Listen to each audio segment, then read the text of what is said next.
ہمارے چینل سے جڑنے کے لیے یوٹیوب پہ نور ایمان کو سبسکرائب کریں۔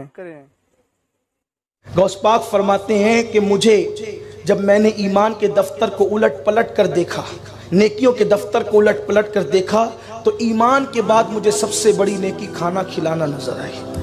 میں اللہ سے دعا کرتا ہوں اللہ مجھے کائنات کی دولت دے تو میں اللہ کی ہر مخلوق کو کھلاؤں، اس لیے کہ کھلانا بڑی نیکی ہے، کیونکہ جو ایک لقمہ کسی بھوکے کو کھلائے، مسلمان کو صرف نہیں بھوکے کو، اس کے اور جہنم کے درمیان 7 پردے گرائے جاتے ہیں۔ ایک پردے سے دوسرے پردے کا فاصلہ 1000 سال کا ہوتا ہے، یعنی ایک لقمے پر اتنا جہنم سے دور کر دیا جاتا ہے 7000 سال کے فاصلے پر۔ پیٹ بھر کے کھلانے پر کیا ہوگا؟ جو آج لوٹ مار کر کے کھا رہے ان کو پتہ نہیں ہے کہ کھانے کی فضیلت نہیں ہے، کھلانے کی فضیلت ہے، اس لیے کہ کھاؤ تو بدبو بنتا ہے، کھلاؤ تو جنت کا مزدہ ملتا ہے۔ اس لیے اللہ والوں کو کھانے کی فکر کم ہوتی تھی، کھلانے کی فکر زیادہ ہوتی تھی۔ اسی لیے آپ دیکھیں جس ولی کے آستانے پہ جائے آپ کو لنگر ہی ملے گا، کھلانے کا معاملہ ملے گا۔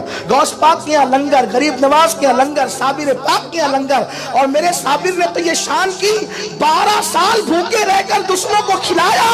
اللہ اکبر! رہ کے فاقے میں غریبوں کو کھلانے والے ایسے ہوتے ہیں محمد کے گھرانے والے۔ لوگوں سے چھین کے کھانا تو سب کو آتا ہے، بھوکے رہ کے کھلانا کوئی حضور کے گھرانے سے سیکھے۔ یہ صابر پاک نے کیا ہے۔ اللہ اکبر! تو غوث پاک یہاں کھانے کی بڑی فراوانی تھی، بہت فراوانی تھی۔ لنگر تقسیم ہوتے تھے، لوگ کھاتے ہی رہتے تھے، اور لنگر میں بھی چھوٹی موٹی چیز نہیں پکتی تھی۔ یہاں بھی ایک بات تھوڑی کہنا چاہتا ہوں، برا نہیں مانے تو۔ بیٹے کی شادی میں 80 روپے والے چاول پکتے ہیں، لیکن نیاز کریں تو بولتے ہیں سستے والا چاول ذرا ہے، اس پہ بھی نیاز ہو جاتی ہے۔ لیکن آپ آنے والوں کو کیوں دیکھتے ہیں؟ بیٹے کے نام پہ 80 روپے کلے والے چاول لائے، غوث پاک کے نام پہ 20 روپیہ۔ یہ محبتوں کی بات ہے، یہ محبتوں کی۔ کچھ لوگ کہتے ہیں یار یہ اتنی نیازیں کیوں ہوتی ہے؟ اگر یہ پیسے اٹھا کے مدرسے میں دے دیے جائیں تو جو ہر سال عمرہ کو جاتے وہ پیسے بھی پھر مدرسوں میں دے دو، جو ہر سال حج کو جاتے وہ پیسے بھی مدرسوں میں دے دو، سبھی مدرسوں میں دے دو۔ پھر امام حسین نے 25 حج کیوں کیے؟ امام آدم نے 55 حج کیوں کیے؟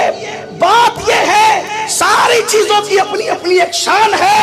کھلانے کے وقت کھلایا جائے گا، لٹانے کے وقت لٹایا جائے گا، عمرہ کے وقت عمرہ کیے جائیں گے، مدرسے میں دینے کے وقت مدرسے میں دیا جائے گا۔ ہم مدرسوں کے مخالف نہیں ہیں، ہم لوگ خود مدرسے چلاتے ہیں الحمدللہ۔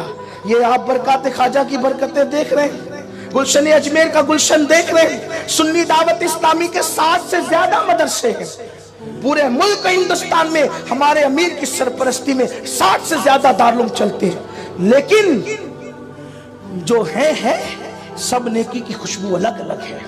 اس لیے اگر آپ کو نیاز کرنے میں تکلیف ہے اور جب آ جاتے ہیں تو چھپتے چھپاتے برابر آ کے کھاتے ہیں، نہیں وہ تو آ گئے تھے ایسے، جب آپ کھاتے نہیں ہیں تو پھر آتے کیوں ہیں؟ اور کچھ لوگ اتنے کٹر کہتے ہیں نہیں ہم تو فاتحہ کا نہیں کھاتے، ہم کہتے ہیں ہاں ضرور نہیں کھاتے ہو اور نہ کھاؤ گے فاتحہ کا، کہ نہیں وہ دیگ والا کھاتے فاتحہ والا نہیں کھاتے۔ کیوں نہیں کھاتے؟ اللہ کے رسول نے فرمایا جس کھانے پہ بسم اللہ پڑھا جاتا ہے وہ شیطان پہ حرام ہو جاتا ہے۔ ارے ایک بسم اللہ پڑھی تو شیطان نہیں کھا سکتا، چاروں کل پڑھی۔ آگے نہیں کہوں گا اس لیے کہ آج کل کے حالات کا بھی خیال کرنا ہوتا ہے۔